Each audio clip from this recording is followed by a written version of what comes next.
সূর্যের আলোতে মানুষের মগজ গলে গলে যাবে, পানির পিপাসায় জিহ্বাটা বাহির হয়ে যাবে, মানুষ পাগলের মতো ছুটতে থাকবে। সবাই মিলে আদম নবীর কাছে যাবে, গিয়া দেখে আদম নবী নিজেও আল্লাহর তর্জন গর্জন শুই না, নিজেও বলতেছে ইয়া রাব্বি নাফসি, আল্লাহ আমার কি উপায় হবে। এই যুবক ভাইরা, দিলের কান লাগায় কথাগুলি শ্রবণ করেন, একটু কল্পনা করেন, চোখটা বন্ধ করে নিজে নিজে একটু কল্পনা করেন কতটা ভয়ানক হবে। যেই মানুষগুলা চুইটা গেছে আদম নবীর কাছে, প্রথম মানুষ, প্রথম নবী, নবীর কাছে গিয়ে আমরা কিছু বলি, নবী আমাদের জন্য আল্লাহর কাছে সুপারিশ করবে। কিন্তু ঘটনা হলো গিয়া দেখবে আদম নবী ইয়া রাব্বি নাফসি নাফসি বলতে থাকবে, মালিক আমার কি উপায় হবে, আমার কি উপায় হবে। আল্লাহ সেদিন এমন ভাবে তর্জন গর্জন দিতে থাকবে। যুবক ভাইরা, দুনিয়াতে আল্লাহর নাম হলো রহমান, রহমান দয়ালু। আল্লাহর দুনিয়াতে দয়া মায়ার কোনো অভাব নাই। এত গুনাহ করি সাথে সাথে আল্লাহ আমাদেরকে ধ্বংস করে না। এর একটা কারণ হলো রহমান নামের গুণে, রহমান নামের গুণে আল্লাহ আমাদেরকে ধ্বংস করে না। সেদিন আল্লাহ রূপ নিবে, কাহার রূপ নিবে, কথা বুঝতেছেন? মায়া দয়া থাকবে না। সেদিন আল্লাহ হুঙ্কার দিবে, বারবার হুঙ্কার দিবে আর বলবে, পৃথিবীর রাজা বাদশারা কোথায় রে? দুনিয়ার জমিনে বেড়াগিরি দেখাইছ, দাঁড়া আমি আল্লাহর সামনে কথা বল। কেউ কথা বলার সাহস পায় না, তর্জন গর্জন শুই না। আদম নবী বলবে, আল্লাহ আমার কি উপায় হবে, আমার কি উপায় হবে। মানুষ গেছিল আদম নবীর কাছে গিয়া দেয়, উনি নিজে আল্লাহর ভয়ে তরতর করে কাঁপতেছে, কথা বলার সাহস নাই। নূহ পয়গম্বরের কাছে গিয়া দে, উনিও চিৎকার দেয়, ইয়া রাব্বি নাফসি নাফসি নাফসি। ইব্রাহিম খলিলুল্লাহ, আল্লাহর বন্ধু, অসংখ্য পরীক্ষায় যিনি উত্তীর্ণ, আল্লাহ যার উপরে খুশি, সেই ইব্রাহিম খলিলুল্লাহ পর্যন্ত বলবে ইয়া রাব্বি নাফসি, আল্লাহ আমার কি উপায় হবে। মূসা কালিমুল্লাহ আল্লাহর সঙ্গে কথা বলে গো, আল্লাহ যদি বলে একটা, মূসা কয় পাঁচটা, অতিরিক্ত বাড়াইয়া কথা বলে। আল্লাহর সঙ্গে তার বড় সম্পর্ক, বারবার আল্লাহর সঙ্গে কথা বলে। সেই মূসা কালিমুল্লাহ হাসরের মাঠে বলবে ইয়া রাব্বি নাফসি নাফসি, আল্লাহ আমার কি উপায় হবে, আমার কি উপায় হবে। তর তর করে কাঁপতে থাকবে গোটা হাসরের ময়দান। এমন ভয়ানক অবস্থা শুরু হবে, কেউ কারো হবে না। মানুষ পাগলের মতো ছুটতে থাকবে আর দৌড়াইতে থাকবে, কার কাছে গেলে রে আজকে আমরা বিপদ থেকে উদ্ধার হব। দৌড়ায়া যায় ঈসা পয়গম্বরের কাছে। ঈসা পয়গম্বর বলে ইয়া রাব্বি নাফসি নাফসি, কেউ কারো হবে না, কেউ কারো হবে না। মানুষ কারো দিকে ছুটে যায়, কেউ কারো হয় না। ইয়াউমা ইয়াফিরুল মারউ মিন আখিহি ওয়া উম্মিহি ওয়া আবি ওয়া সাহিবাতিহি ওয়া বানি। মা তার সন্তানের পরিচয় সেদিন দিবে না, বাবা তার সন্তানের পরিচয় দেয় না। বলুন এই মুসিবতের দিনে কেমনে কয় রে ফিররা সুপারিশ করব।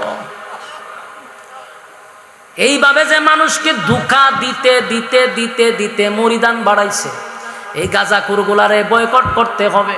ইমান চুর, ইমান চুর, ইমান চুর, ইমান চুর। মানুষ সম্পদ হারাইলে সম্পদ পাওয়া যায়, সম্পদ যদি কেউ ডাকাতি করে পাওয়া যাবে, বেঁচে থাকলে আবার সম্পদ অর্জন করা যাবে। কিন্তু ইমান চোরেরা যদি ইমান নিয়ে যায় রে, অপরাধ করার পরে তারে ধরার পরে বড় ভাই ফোন দেয়, ছোট ভাই ফোন দেয়, অমুকে ফোন দেয়, তমুকে ফোন দেয়, আমার দলের লোক, সাথে সাথে তার জামিন হয়। আর নির্দোষ আলেমরা বছরের পর বছর জেলে থাকার পরেও জামিন হয় না, নির্দোষের জামিন হয় না। আর ওই সমস্ত খুনিদেরকে মানুষ জেলখানায় নিয়েও এসির ভিতরে ঢুকায় রাখছে। যুবক ভাইরা আমার, যেটা বুঝাইতে চাইছিলাম, দুনিয়ার এই জমিনে অপরাধ করলে বাঁচার সুযোগ আছে, বড় ভাই ছোট ভাই আছে, বাঁচন যায়। কিন্তু যদি আল্লাহর আদালতে আমি আপনি ধরা পড়ি, বাঁচাইবার কেউ আছে? উপায় নাই। দুনিয়ার আদালতে যদি ধরা পড়ি তাহলে বাঁচার সুযোগ আছে রে, কিন্তু আল্লাহর আদালতে যদি ধরা পড়ি কেউ নাই, কেউ নাই, কেউ নাই, বাঁচার কোনো সুযোগ নাই। কেউ আমাদের জন্য সুপারিশ করার সাহস পাবে না। এই কথাটা আমার না, আল্লাহ নিজে বলছেন ইয়াউমা ইয়াফিরুল মারউ মিন আখিহি ওয়া উম্মিহি ওয়া আবি ওয়া সাহিবাতিহি ওয়া বানিহি। আল্লাহ বলেন মা তার সন্তানের পরিচয় দিবে না, বাবা তার সন্তানের পরিচয় দিবে না। এই বালা করে শুনেন আশেকের রাসূল, চতুর্দিকে সব আশেকের রাসূল বয়ে দিছে, মনোযোগ দিয়ে শুনবেন। আল্লাহ বলেন মা তার সন্তানের পরিচয় দেয় না, বাবা বলবে আমি বিয়েই করি নাই, সন্তান বাবার কাছে গেলে বলবে আমি বিয়েই করছি না, মাও বলবে আমি চিনি না। কেন জানেননি? যদি সন্তান আমার কাছে একটা নেকি চায় তাহলে আমি কোথা থেকে রে একটা নেকি দিব? তাই মা সন্তানকে ভালো করে চিনার পরেও বলবে আমি চিনি না।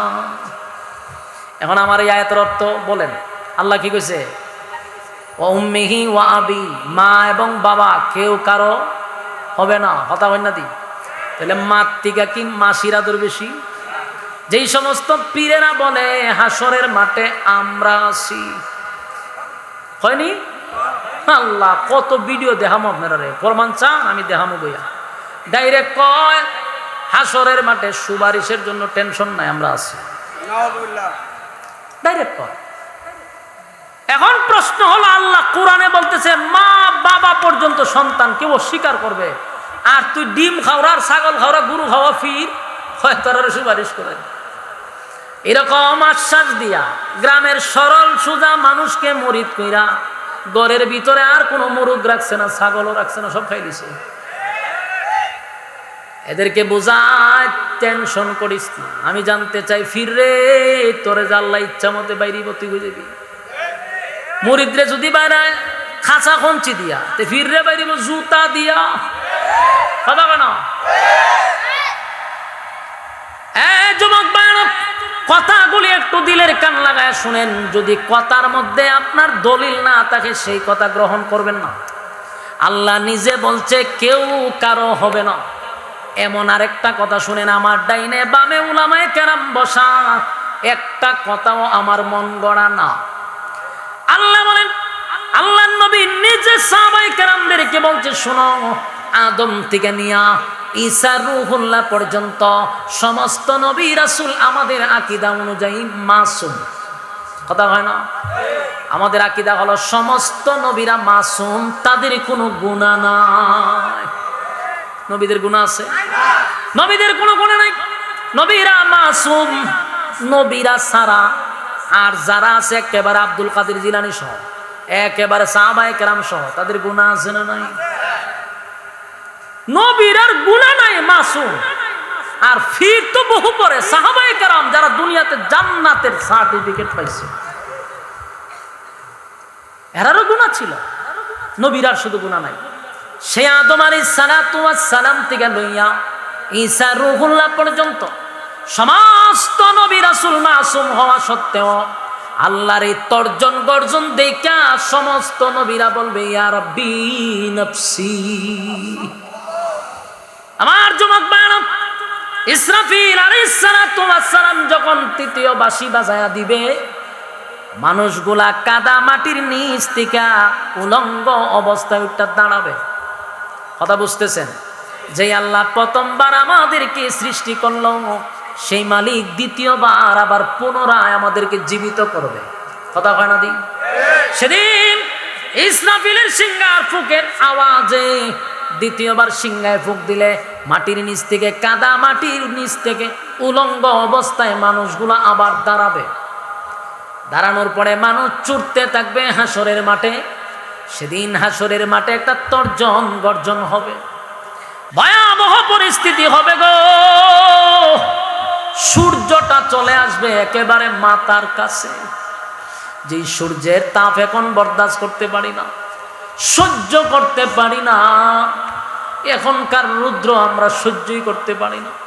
আর সেদিন সূর্যকে আল্লাহ বলবে, সূর্য রে, তোর মধ্যে আমি যত ক্ষমতা দিছিলাম সব ক্ষমতা আজকে প্রকাশ কর।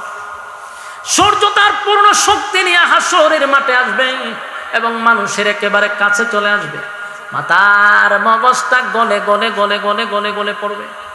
সেদিন আপনার মৃত্যু হবে না, সেদিন মৃত্যু। এখন তো আমাদেরকে গুলি করলে, বুলেট মারলে মারা যায় শেষ, কিন্তু সেদিন মাথার মগজ গলে গলে পড়বে রে, কিন্তু মৃত্যু হবে না। ভয়াবহ একটা পরিস্থিতি শুরু হবে, কেউ কারো হবে না, কেউ কারো হবে না। এই পরিস্থিতি দেখা ভয়ে আতঙ্কে মানুষ বছরের পর বছর নিচের দিকেই তাকাবে না। আম্মা জানা এসা বলছিল রাসূলকে সেখান থেকে পাওয়া যায়, আল্লাহর পয়গম্বরকে বলছিল, নবী গো, হাসরের মাঠে কি সবাই উলঙ্গ থাকবে? বলো হ। আল্লাহর নবী, আমরা তো আপনার স্ত্রী নবীদের পয়গম্বর, তারাও কি উলঙ্গ থাকবে? বলে হ, সবাই। আম্মা জানা এসা বলেন, আল্লাহর রাসূল, এটা তো লজ্জার ব্যাপার। আল্লাহর নবী বলেন, আয়েশা,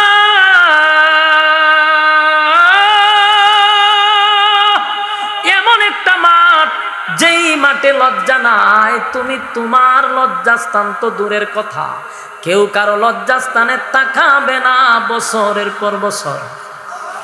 এই যে এইভাবে তাকাইব, ভয় আতঙ্কে নিচেই তাকাইব, আর অন্যরা দেখার সময় আছে, নিজের জানেন তো, ইয়া রাব্বি নফসি নফসি। ভয়াবহ পরিস্থিতি হবে, মরণ নাই রে। যদি মরণ থাকতো তাহলে তো মরে যেতাম শেষ, কিন্তু আর মরণ নাই। মরণ নামক বস্তুটার আল্লাহ মেরে লেগে, আর মরণ নাই। ভয়াবহ পরিস্থিতি হবে, সূর্যের আলোতে মানুষের মগজ গলে গলে যাবে, পানির পিপাসায় জিহ্বাটা বাহির হয়ে যাবে, মানুষ পাগলের মতো ছুটতে থাকবে। সবাই মিলে আদম নবীর কাছে যাবে, গিয়া দেখে আদম নবী নিজেও আল্লাহর তর্জন গর্জন শুই না, নিজেও বলতেছে, ইয়া রাব্বি নফসি, আল্লাহ আমার কি উপায় হবে? এই যুবক ভাইরা, দিলের কান লাগায় কথাগুলি শ্রবণ করেন, একটু কল্পনা করেন, চোখটা বন্ধ করে নিজে নিজে একটু কল্পনা করেন কতটা ভয়ানক হবে। যেই মানুষগুলা চুইটা গেছে আদম নবীর কাছে, প্রথম মানুষ, প্রথম নবী, আই নবীর কাছে গিয়ে আমরা কিছু বলি, নবী আমাদের জন্য আল্লাহর কাছে সুপারিশ করবে। কিন্তু ঘটনা হলো, গিয়া দেখবে আদম নবী ইয়া রাব্বি নফসি নফসি বলতে থাকবে, মালিক আমার কি উপায় হবে, আমার কি উপায় হবে? আল্লাহ সেদিন এমন ভাবে তর্জন গর্জন দিতে থাকবে। যুবক ভাইরা, দুনিয়াতে আল্লাহর নাম হলো রহমান, রহমান দয়ালু। আল্লাহর দুনিয়াতে দয়া মায়ার কোনো অভাব নাই। এত গুনাহ করি, সাথে সাথে আল্লাহ আমাদেরকে ধ্বংস করে না। এর একটা কারণ হলো রহমান নামের গুণে, রহমান নামের গুণে আল্লাহ আমাদেরকে ধ্বংস করে না। সেদিন আল্লাহ রূপ নিবে, কাহার রূপ নিবে, কথা বুঝতেছেন? মায়া দয়া থাকবে না।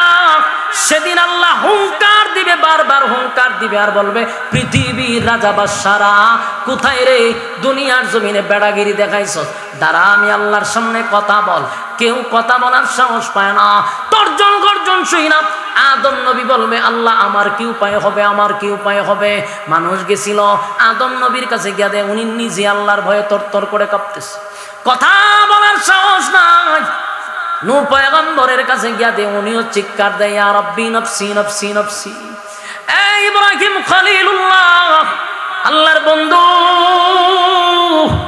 অসংখ্য পরীক্ষায় যিনি উত্তীর্ণ, আল্লাহ যার উপরে খুশি, সেই ইব্রাহিম খলিলুল্লাহ পর্যন্ত বলবে, ইয়া রাব্বি নফসি, আল্লাহ আমার কি উপায় হবে? মূসা কালিমুল্লাহ আল্লাহর সঙ্গে কথা বলে গো, আল্লাহ যদি বলে একটা, মূসা কয় পাঁচটা, অতিরিক্ত বাড়াইয়া কথা বলে। আল্লাহর সঙ্গে তার বড় সম্পর্ক, বারবার আল্লাহর সঙ্গে কথা বলে। সেই মূসা কালিমুল্লাহ হাসরের মাঠে বলবে, ইয়া রাব্বি নফসি নফসি, আল্লাহ আমার কি উপায় হবে, আমার কি উপায় হবে? তর তর করে কাঁপতে থাকবে গোটা হাসরের ময়দান। এমন ভয়ানক অবস্থা শুরু হবে, কেউ কারো হবে না। মানুষ পাগলের মতো ছুটতে থাকবে আর দৌড়াইতে থাকবে, কার কাছে গেলে রে আজকে আমরা বিপদ থেকে উদ্ধার হব? দৌড়ায়া যায় ঈসা পয়গম্বরের কাছে। ঈসা পয়গম্বর বলে, ইয়া রাব্বি নফসি নফসি, কেউ কারো হবে না, কেউ কারো হবে না, মানুষ কারো দিকে ছুঁইটা যায়, কেউ কারো হয় না। ইয়াউমা ইয়াফিরুল মারউ মিন আখিহি ওয়া উম্মিহি ওয়া আবি ওয়া সাহিবাতিহি ওয়া বানি। মা তার সন্তানের পরিচয় সেদিন দিবে না, বাবা তার সন্তানের পরিচয় দেয় না। বলুন এই মুসিবতের দিনে কেমনে কয় রে ফিররা সুপারিশ করব? এইভাবে যে মানুষকে ধোঁকা দিতে দিতে দিতে দিতে মরিদান বাড়াইছে, এই গাঁজাখোরগুলারে বয়কট করতে হবে। ইমান চুর, ইমান চুর, ইমান চুর, ইমান চুর। মানুষ সম্পদ হারাইলে সম্পদ পাওয়া যায়, সম্পদ যদি কেউ ডাকাতি করে পাওয়া যাবে, বেঁচে থাকলে আবার সম্পদ অর্জন করা যাবে। কিন্তু ইমান চোরেরা যদি ইমান নিয়ে যায় রে, আর বেঈমান হইয়া যদি কবরে যান, উপায় থাকবে না, উপায় থাকবে না। আমার যুবক ভাইরা, আল্লাহর কসম, আল্লাহর কসম, আল্লাহর কসম, কোন পীররা সেদিন সুপারিশ করার কোন অনুমতি পাবে দূরের কথা, আল্লাহর সামনে দাঁড়াইয়া নবীরাই কথা বলতে পারে না। শুধুমাত্র কেবলমাত্র আমার আপনার নবী, জুরে কোন সুবহান। আমার আপনার নবী, সমস্ত নবীরা যেখানে বলবে ইয়া রাব্বি নাফসি, আল্লাহ আমার কি উপায় হবে গো, আমার নবী সেদিন ওই জায়গায় দাঁড়ায়া বলবে, নিজের জন্য নবীর কোনো চিন্তা নাই। নবী বলবে ইয়া রাব্বি উম্মতি, একটা জবান বন্ধ রাখবেন, আল্লাহু আকবার। আরো জোরে কোন আল্লাহু আকবার। এই ইমানের আওয়াজ দিয়ে বল আল্লাহু আকবার। আমার নবীর কত পাওয়ার,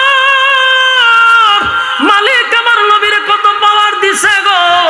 আমার নবী সেদিন হাসরের মাঠে দাঁড়ায়া বলবে ইয়া রাব্বি, ইয়া রাব্বি উম্মতি, উম্মতি, উম্মতি। আল্লাহ আমার উম্মতের কি হবে, আল্লাহ আমার উম্মতের কি হবে।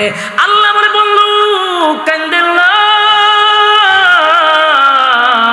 নবী সেজদায় পড়ে যাবে, সেজদায় পড়িয়া চিৎকার দিয়া বলবে মালিক, ও মালিক, আমি যা দেখলাম আমি নবী হইয়া বরদাস্ত করতে পারি না।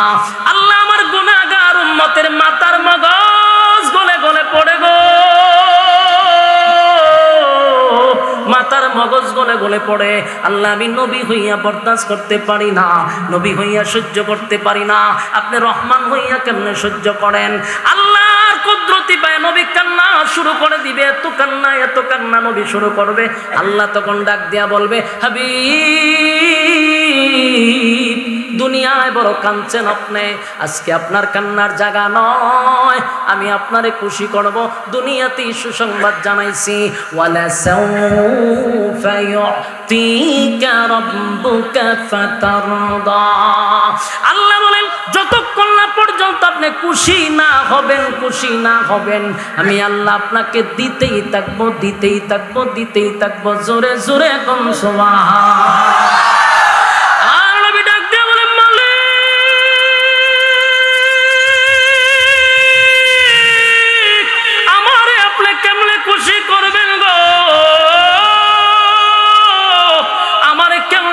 করবেন আমার গুনাহগার উম্মত যদি জাহান্নামে যায়, আমার গুনাহগার উম্মত যদি জাহান্নামের আগুনে জ্বলে, আমি নবীর আপনি খুশি করতে পারবেন না।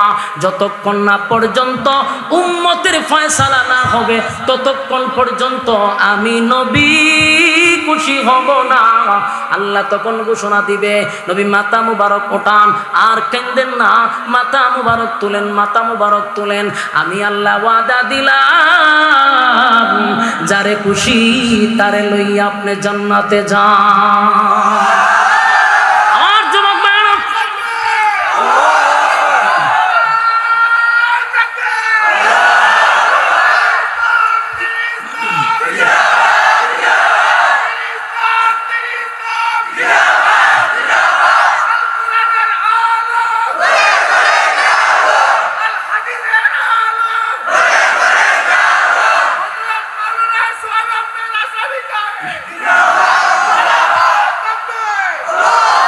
যুবক ভাইরা, এখান থেকে আরেকটা ভুল কথা আপনাদেরকে শোনানো হয়। এই যে বললাম, আল্লাহ বলবে যারে খুশি তারে লইয়া জান্নাতে যান। এই জন্য নবী যারে খুশি তারে লইয়া জান্নাতে যাবে না, এটাও মাথায় রাখতে হবে। আল্লাহর হাবিব জান্নাতে নিবে, সুপারিশ করবে, নবীরে সেই ক্ষমতা আল্লাহ দিছে। কোন নবীরে সেই ক্ষমতা আল্লাহ দেয় নাই, কিন্তু আমার নবীরে আল্লাহ সেই ক্ষমতা দিছে। বন্ধু, আজকে সুপারিশের একমাত্র মালিকানা আমি আল্লাহ আপনার হাতে দিলাম। যুবক ভাইরা, তাই নবী সবাই রে কিন্তু ধৈরা জান্নাতে নিবে এমনটা নয় গো, এমনটা নয়। আল্লাহর নবী তখন তাদেরকেই জান্নাতে নিবে যারা দুনিয়ার জমিনে আমার নবীর তরিকায় জীবন যাপন করছে, নবীর রেখে যাওয়া ইসলাম পালন করছে, নবীর দান দান বাঙ্গা ইসলাম পালন করছে, রক্ত মাখা ইসলাম পালন করছে, আল্লাহর হুকুম অনুযায়ী চলছে, নবীর অনুসরণ অনুকরণ নবীর এতাআত যারা করছে, আল্লাহর নবী তাদেরকে ধরে ধরে জান্নাতে নিবে। চিৎকার দিয়া কোন সুবহান। জীবন নবীর সুন্নতের খবর নাই, নবীর সুন্নতের খবর নাই, নবীর সুন্নতের খবর নাই। মুখে কোনোদিন দাড়ি নাই, মাথায় টুপি নাই, নবীর দুরুদ নাই, নামাজ নাই, রোজা নাই, পর্দা নাই, বেপর্দায় চললেন, যেমনে মনে চায় এমনি সুদে ঘুষে ডিগবাজি মারলেন। এই সমস্ত লোকরে বুঝি আমার নবী সুপারিশ করব? কথা হয় না? যুবক ভাইরা, এই কথাটাও কিন্তু মাঝে মধ্যে মাহফিলে আপনাদেরকে ডালাওভাবে প্রচার করে যে আমার নবী সুপারিশ করে সব উম্মতরে জান্নাতে নিবে। নবীর উম্মত তো সবাই তো নবীর উম্মত, কিন্তু উম্মতের মধ্যে যারা নবীর তরিকায় চলছে, নবীর সুন্নাহ অনুযায়ী জীবন যাপন করছে, নবীর রেখে যাওয়া ইসলাম যারা পালন করছে, এমন লোকদেরকে আমার নবী সুপারিশ করে জান্নাতে নিবে। আর যুবক ভাইরা, আল্লাহর নবী বলেন, যেদিন আমি পানি পান করাবো হাউজে কাউসারের পাড়ে, সেদিনই উম্মতের মধ্যে দুইটা বাঘ হয়ে যাবে। বলুন কয়টা বাঘ হবে? এক, হাবিবে কিবরিয়াকে আল্লাহ একটা নিয়ামত দিছে, হাউজে কাউসার। ইন্না আতাইনা কাল কাউসার, আল্লাহ বলেন নিশ্চয়ই আমি আপনাকে কাউসার দান করলাম। নবীজি যখন কাউসারের পাড়ে দাঁড়ায় গিয়া নবীর বরকতি হাতের পানি এক পেয়ালা উম্মতকে পান করাবে, যারা এক পেয়ালা পানি পান করবে ওই মানুষগুলার কোনোদিন পানির পিপাসা পাবে না, 50,000 বছর পর্যন্ত পানির পিপাসাই লাগবে না। সুবহান। সেদিন হাবিবে কিবরিয়া পানি পান করানোর সময় তাকায়া দেখবে কোটি কোটি উম্মতেরা দলে দলে দলে দলে দলে দলে হাউজে কাউসারের পারে আসছে নবীর বরকতি হাতের পানি পান করার জন্য। এক কাছে আসার সাথে সাথে যেই মাত্র নবীর সামনে আসছে রে, হঠাৎ করে মাঝখানে একটা পর্দা পড়ে গেছে। নবী উম্মত দেখে না, উম্মতেরাও নবীরে দেখে না। বুঝতেছেন আমার কথা? আল্লাহ নবী চিৎকার দিয়া বলবে, মালিক, হাউজে কাউসার আপনার কাছ থেকে জোর কইরা আমি আনি নাই, আপনি আমারে গিফট করছেন উম্মতের কলিজা পাটা পিপাসা নিবারণ করার জন্য। মালিক, আমার উম্মত আসছে পানি পান করাবো, এখন আমি তাদেরকে দেখি না, তারাও আমারে দেখে না, মাঝখানে কেন পর্দা ফালাইলেন আল্লাহ? কেন দেখি না, কেন দেখি না? আমার গুনাহগার উম্মতেরা যদি পানি পান না করে গো, এই হালতে যদি হাসরের মাঠে যায়, উপায় নেই, উপায় নাই, উপায় নাই। আল্লাহ তখন ডাক দিয়া কয়, হে যুবক ভাইরা, কথাটা মনোযোগ দিয়া শুনবেন। আল্লাহ তখন ডাক দিয়া বলে, পয়গম্বর, যাদেরকে আপনি পানি পান করানোর জন্য পেয়ালা হাতে নিয়ে দাঁড়ায় আছেন, এরা আপনার উম্মত, কথা সত্য, কিন্তু আমি মাঝখানে পর্দা ফালাইছি কেন জানেননি? নবীজি দুনিয়ার থেকে আসার পরে আপনার রেখে যাওয়া ইসলাম তারা পালন করে নাই, তারা তাদের বাপ দাদাদের ধর্ম পালন করছে, তারা তাদের ফিরের কথা শুই না, আপনি নবীর তরিকায় চলে নাই, আপনি নবীর সুন্নত অনুযায়ী জীবন যাপন করে নাই, রক্ত মাখা ইসলাম পালন করে নাই। এই জন্য আমি আল্লাহ তাদের মাঝখানে আর আপনার মাঝখানে একটা পর্দা ফালাইয়া দিলাম।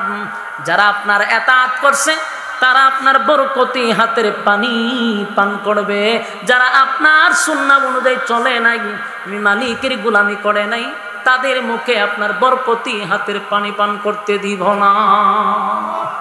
আমার যুবক ভাইরা, সেদিন নবী এতটা কষ্ট পাইব রে,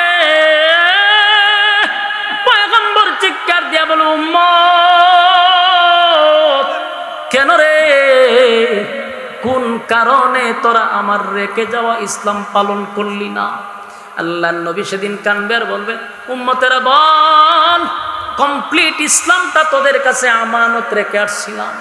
আমি নবী ইসলামের জন্য কত মাইর খাইলাম, কত রক্ত জড়াইলাম, উম্মত তোদের জন্য দান দান বাংলাম, রক্ত জড়াইলাম, ইসলামটারে কমপ্লিট করে তোদের কাছে আমানত রেখে আসলাম। আমার ইসলামটা তোর ভালো লাগলো না, দূর হয়ে যা, সুহকান সুহকান লিমান গায়্যারা বাদি, দূর হ, এমন উম্মতের আমার কোনো দরকার নেই। যুবক ভাইরা, হাসরের মাঠে যদি নবী বলে দূর হয়ে যা, বলুন গোটা হাসরের মাঠে আপনি আমার জন্য আর কে আছে? আর কেউ নাই, কেউ নাই, কেউ নাই, কেউ নাই। যে উম্মতের কান্নারি, উম্মতের দরদি নবী যদি বলে দূর হয়ে যা, দূর হয়ে যা, এমন উম্মতের আমার দরকার নাই। যে উম্মতের দান দান ভাঙ্গা ইসলাম কমপ্লিট করে রেখে আসছিলাম।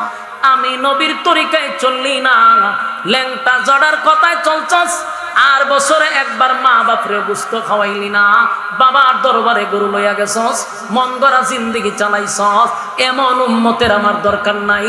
দূর হয়ে যা, দূর হয়ে যা। কসম খোদা, সেদিন যদি নবী বিদায় করে দেয় গো, উপায় থাকবে না, উপায় থাকবে না, উপায় থাকবে না। হাসরের মাঠে কেউ কারো হবে না, কেউ কারো হবে না। আল্লাহ সেদিন তর্জন গর্জন দিয়া বলবে লিমানিল মুলকুল ইয়াউম লিল্লাহিল ওয়াহিদিল কাহ্হার। এক একটা হুঙ্কার দিবে আর বলবে হে পৃথিবীর রাজা বাদশাহ কই, এই ফেরাউন, নমরুদ, আবু জাহেল সহ সব জালেমদেরকে আল্লাহ ডাকবে। দুনিয়ায় ক্ষমতা দিছিলাম, চেয়ার দিছিলাম, ক্ষমতা পাইয়া ক্ষমতার অপব্যবহার করছস। আজকে দাঁড়া, আমি আল্লাহ, আল্লাহর সামনে দাঁড়াইয়া ক্ষমতা দেখা। একটা শব্দ আসবে না। আল্লাহ বলবেন রাজত্ব কার বল, কেউ বলবে না। আল্লাহ নিজেই বলবে লিল্লাহিল ওয়াহিদিল কাহ্হার। আজকে রাজত্ব আমি মালিকের। সুবহানাল্লাহ। সেদিন মালিক বিচার করবে, বিচার করবে, বিচার করবে। আল্লাহ নিজেই বিচারক হবে। সেদিন কোনো উকিল ব্যারিস্টার থাকবে না, কোনো দালালি চলবে না, মন গড়া মতো বিচার হবে না। বিচারের মধ্যে যে আমাদের বৈষম্য করা হয়, গরিব মানুষের বিচার এখন পাওয়া যায় না, কথা হয় না, গরিবের বিচার নাই। এর একটা কারণ হলো সমাজে ইনসাফের বিচার হয় না। বাস্তব কইছি না, বাস্তব। হ্যাঁ, সমাজের কোন জায়গা, গ্রামে গঞ্জে, শহরে, বন্দরে, সালিশে, কোর্ট কাছারিতে, হাইকোর্টে, সব জায়গায় কোথাও ইনসাফের বিচার না। যে গরিব তার তো বিচারই নাই, কথা হয় না। হ্যাঁ, গরিব মানুষের বিচার নাই। আল্লাহ কয় হাসরের মাঠে আমি হব ইনসাফওয়ালা বিচারক, কথা হয় না। সমাজে এখন ইনসাফওয়ালা বিচারক আসেনি। বিচারের আগে একটা গল্লিপ সিগারেট, বেনসনের সিগারেট পকেটে ঢুকায় দেয়, আর একটা নোট ঢুকায়া দিলে সাথে সাথে দেখবেন গরিব রে ফাঁসায়া দেয়, ধনী রে বাসায়া দেয়। সত্য না মিথ্যা? সত্য কথা বলে যাই, মন দিয়ে শুনেন সবাই। সত্য কথা বলে যাই, মন দিয়ে শুনেন সবাই। এই সমাজের কোনো কাজে শান্তি তো ভাই মোটে নাই। এই সমাজের কোনো কাজে শান্তি তো ভাই মোটে নাই। সত্য কথা বলে যাই, মন দিয়ে শুনেন সবাই। এই সমাজের কোনো কাজে শান্তি তো ভাই মোটে নাই। অফিস আদালতে বাইরে ঘুষ বিনা চলে না কাম। ঘুষ পাইলে সব সারেরা বলে না সে নয়েল কাম। ওই কথা কইতে, এই যে কথাটি সত্য, এই ঠিকটা পর্যন্ত তারা কইতে রাজি না। সব কি সাদাবাজিতে যুক্ত হয়ে গেছেন নাকি? তা টেন্ডারবাজি যুগ দিচ্ছেন নি? লক্ষণও তো কই রকম যে আমরা বিরুদ্ধে দিয়ে কথা বলতেছে, আওয়াজ না